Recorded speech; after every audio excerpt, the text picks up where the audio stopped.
I did a presentation on pop culture and how it affects my work and how it influences my life and how it's our collective pop culture, whether it's has to do with music or film or art, even science. It's all part of our culture and all blends together and it all goes in the cartoon meat grinder up there and comes out the end as cartoon sausage.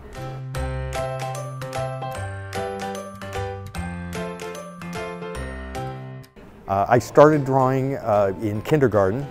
Would you like to see the first cartoon I ever drew? I had a piece of paper, and on this piece of paper I drew a picture of a giant. And the giant was so big that I had to put his head on the other side of the piece of paper. So my kindergarten teacher, Mrs. Kara, thought this was really funny, and my parents did too. And I did a cartoon which was very much appreciated by my kindergarten teacher and my parents.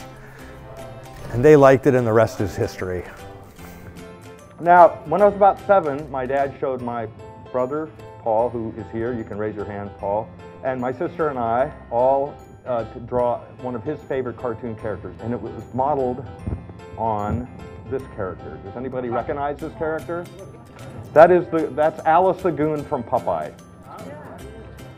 His version was a little more simple. Simple line. You can follow along. You have pads too if you'd like. Just one line and a curly hair. So I really grew to love this character, and it kind of became my mascot from elementary school, junior high, high school, and beyond. And even these days, I brought it back maybe 10 years ago or so. My favorite cartoons when I was growing up in the newspaper, of course, would have been like Peanuts and you know, whatever else was around at that time. But that's my earliest memory is Peanuts. But also I watched a lot of Saturday morning cartoons, all the Warner Brothers, Chuck Jones, Bugs Bunny, Looney Tunes, MGM, you know, Tom and Jerry. Big influence, there was Gumby, Bullwinkle, you know, Rocky and Bullwinkle were fantastic, a little edgier.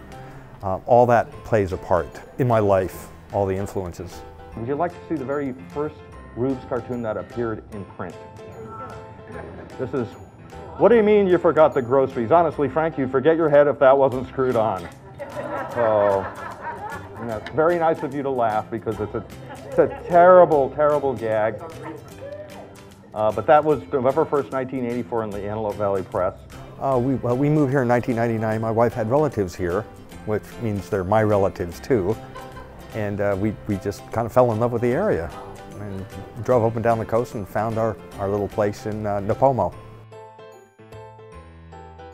I am working on that a television show called Drawing Inspiration, which will be premiering by the time you see this, it'll be next month in Portland, Oregon on April 18th. So I'm very excited about that with a local a person. He's not living here now, but he had a company here. His name was Ryan Johnson, very talented videographer.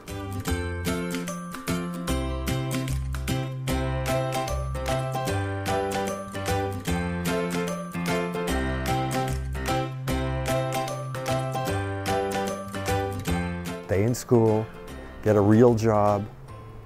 No, I mean, yes, just keep persisting. That's the whole thing. Keep going, keep going, keep going.